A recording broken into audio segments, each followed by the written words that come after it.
Avant de commencer, faut faire quelques rappels. Ici, nous avons un repère qui se compose d'une origine, d'un axe horizontal qui est l'axe des abscisses, et un axe vertical qui est l'axe des ordonnées. Alors déjà, pour se repérer, il faut savoir qu'au niveau de l'axe des abscisses, ce sera là où se situent les antécédents. Et sur l'axe des ordonnées, c'est là où se situeront les images. Donc si on veut lire graphiquement l'image de 1, cela signifie que 1 est un antécédent. Donc sur l'axe horizontal, on doit repérer 1. C'est ici. On se place au niveau de l'abscisse 1 et l'on va rejoindre verticalement la courbe. Donc ici, il faut descendre. Et à l'endroit où on rejoint la courbe, on repart horizontalement, pardon. Et donc on voit qu'on arrive en moins 2.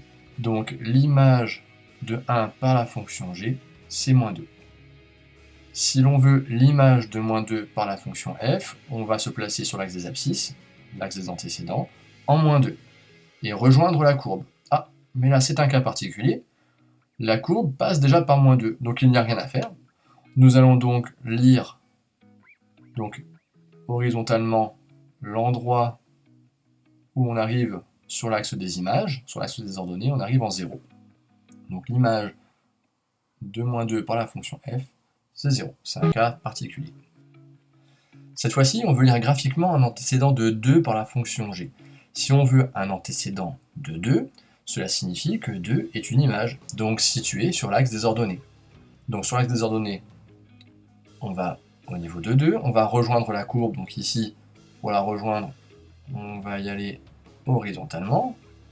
On arrive au niveau de la courbe, et on rejoint l'axe des abscisses, l'axe des antécédents, verticalement.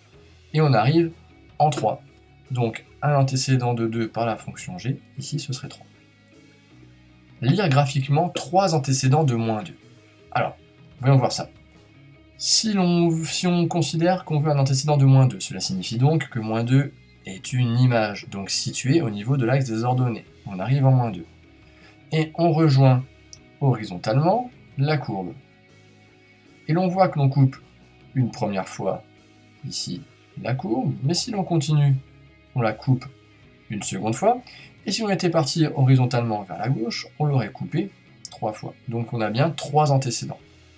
À chaque fois que nous avons rencontré la courbe, nous allons remonter verticalement pour voir en quelle abscisse, pour quel antécédent, nous avons moins 2 comme image. Donc on remonte, on a ici donc bien 3 antécédents qui sont moins 1, 1 et 2.